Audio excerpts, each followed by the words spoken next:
जय श्री कृष्णा, जय श्री हरि। आप सभी श्रद्धालु साथियों को माघ मास के कृष्ण पक्ष की पावन विजया एकादशी की हार्दिक और मंगलमय शुभकामनाएं।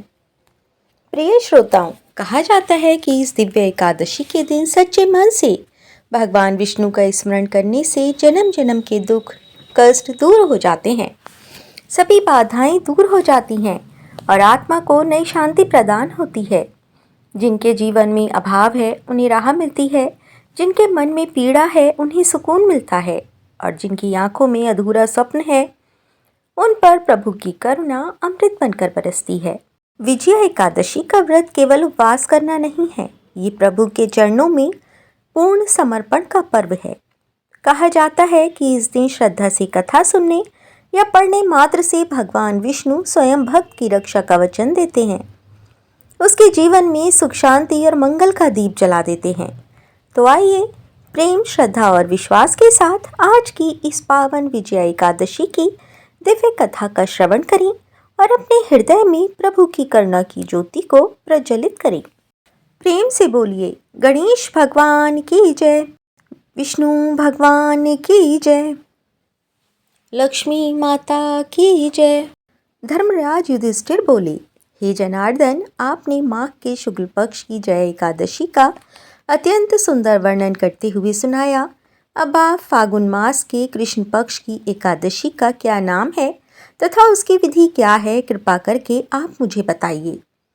श्री भगवान बोले, हे राजन, फागुन मास के कृष्ण पक्ष की एकादशी का नाम विजया एकादशी है। इसके व्रत के प्रभाव से मनुष्य को विजय प्राप्त होती है। ये सब व्रतों से उत्तम व्रत है। इस विजया एकादशी के महात्म्य के श्रवण व पठन से समस्त पाप नाश को प्राप्त हो जाते हैं। भयंकर शत्रुओं से जब आप घिरे हों और पराजय आपके सामने खड़ी हो, उस विकट स्थिति में विजया नामक एकादशी आपको विजय दिलाने की क्षमता रखती है। अब मैं आपको विजया एकादशी व्रत की कथा सुनाता हूँ। एक समय देवऋषि नारद जी ने जगत पिता ब्रह्मा जी से कहा, महाराज, आप मुझसे फागुन मास के कृष्ण पक्ष की एकादशी विधान का वर्णन कीजिए। ब्रह्मा जी कहने लगे कि हे नारद, विजया एकादशी का व्रत पुराने तथा नए पापों को नाश करने वाला है। इस विजया एकादशी की विधि मैंने आज तक किसी से भी नहीं कही है। ये समस्त मनुष्यों को विजय प्रदान करती है। त्रेता युग में मर्यादा पुरुषोत्तम श्री रामचंद्र जी, जो विष्णु जी के अंशावतार थे, जब उनको 14 वर्ष का वनवास हो गया तब वे श्री लक्ष्मण तथा सीता जी सहित पंचवटी में निवास करने लगे। वहां पर दुष्ट रावण ने जब सीता जी का हरण किया तब इस समाचार से श्री रामचंद्र जी तथा लक्ष्मण अत्यंत व्याकुल हुए और सीता जी की खोज में चल दिए। घूमते घूमते जब वे मरणासन जटायु के पास पहुंचे तो जटायु उन्हें सीता जी का वृत्तांत सुनाकर स्वर्गलोक चला गया। कुछ आगे जाकर उनकी सुग्रीव से मित्रता हुई और उन्होंने वाली का वध किया। हनुमान जी ने लंका में जाकर सीता जी का पता लगाया और उनसे श्री रामचंद्र जी और सुग्रीव की मित्रता का वर्णन किया। वहां से लौटकर हनुमान जी ने भगवान राम के पास आकर सब समाचार कहा। श्री रामचंद्र जी ने वानर सेना सहित सुग्रीव की संपत्ति से लंका को प्रस्थान किया।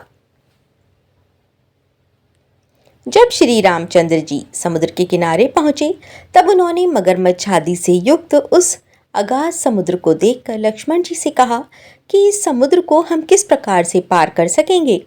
श्री लक्ष्मण ने कहा, हे पुराण पुरुषोत्तम, आप आदि पुरुष हैं, आप सब कुछ जानते हैं। यहाँ से आधा योजन दूर पर कुमारी द्वीप में वग्दालभ्य नाम के मुनि रहते हैं। उन्होंने अनेक ब्रह्मा देखे हैं।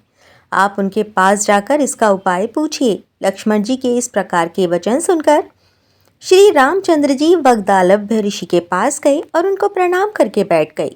मुनि ने भी उनको मनुष्य रूप धारण किए हुए पुराण पुरुषोत्तम समझकर उनसे पूछा कि हे राम, आपका आना कैसे हुआ। रामचंद्र जी कहने लगे कि हे ऋषि, मैं अपनी सेना सहित यहाँ आया हूँ और राक्षसों को जीतने के लिए लंका जा रहा हूँ। आप कृपा करके समुद्र पार करने का कोई उपाय बतलाइए। मैं इसी कारण आपके पास आया हूँ। वग्दालभ्य ऋषि बोले कि हे राम, फागुन मास के कृष्ण पक्ष की एकादशी का उत्तम व्रत करने से निश्चय ही आपकी विजय होगी। साथ ही आप समुद्र भी अवश्य पार कर लेंगे। इस व्रत की विधि ये है कि दशमी के दिन स्वर्ण, चांदी, तांबा या मिट्टी का एक घड़ा बनाएं। उस घड़े को जल से भरकर तथा 5 पल्लव रख वेदिका पर स्थापित करें। उस घड़े के नीचे सतनजा और ऊपर जौ रखें। उस पर श्री नारायण भगवान की स्वर्ण की मूर्ति स्थापित करें। एकादशी के दिन स्नान आदि से निवृत्त होकर धूप, दीप, नैवेद्य, नारियल आदि से भगवान की पूजा करें। तत्पश्चात घड़े के सामने बैठकर दिन व्यतीत करें और रात्रि को भी उसी प्रकार बैठे रहकर जागरण करें। द्वादशी के दिन नित्य नियम से निवृत्त होकर उस घड़े को ब्राह्मण को दे दें। हे राम, यदि तुम भी इस व्रत को सेनापतियों सहित करोगे तो तुम्हारी विजय अवश्य होगी। श्री रामचंद्र जी ने ऋषि के कथन अनुसार इस व्रत को किया और इसके प्रभाव से दैत्यों पर विजय पाई। अतः हे राजन, जो कोई मनुष्य विधि पूर्वक इस व्रत को करेगा, दोनों लोकों में उसकी अवश्य विजय होगी। श्री ब्रह्मा जी ने नारद जी से कहा था कि हे पुत्र, जो कोई इस व्रत के महात्म्य को पढ़ता या सुनता है, उसको वाजपेय यज्ञ का फल प्राप्त होता है। ओम नमो नारायण। एकादशी माता की जय। तो प्रिय श्रद्धालुओं, आज की ये पावन विजया एकादशी कथा यहीं पूर्ण होती है।